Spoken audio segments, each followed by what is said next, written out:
अस्सलामुअलैकुम। तमाम तारीफ़ें अल्लाह तबारक ताला के लिए और सलातो इस्लाम हमारे प्यारे आका हज़रत मोहम्मद मुस्तफ़ा सल्लल्लाहु अलैहि वसल्लम के लिए। आज बात कर लेते हैं एसिडिटी तेज़ाबियत पर। मैदे की तेज़ाबियत।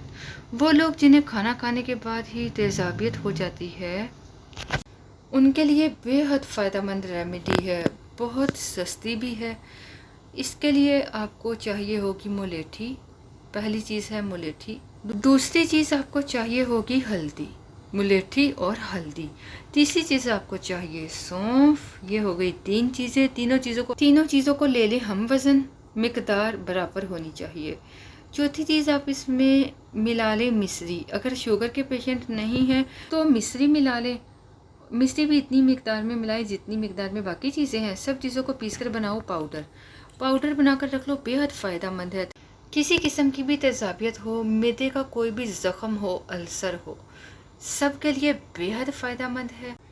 खाना खाने के आधा घंटा बाद आधा छोटा चम्मच इसका ले लें, पानी के साथ ले लें। इंशाअल्लाह तेज़ाबियत ठीक होगी, मैदे का अल्सर ठीक हो जाएगा। इसके मुसलसल इस्तेमाल से मैदे के तमाम मसाइल ठीक हो जाएंगे।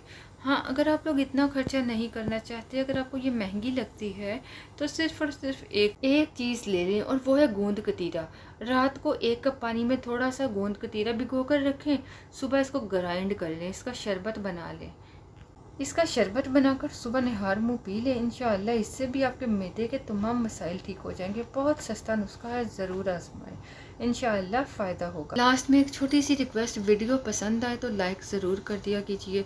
और अगर आप हमें पहली बार देख रहे हैं, पहली बार सुन रहे हैं, तो चैनल को सब्सक्राइब कर लीजिए। इससे हमारी हौसला अफजाई होती है। इसी तरह आपके साथ ज़बरदस्त टिप्स और आसान से टोटके शेयर करते रहेंगे जो हेल्थ के लिए फ़ायदेमंद हैं।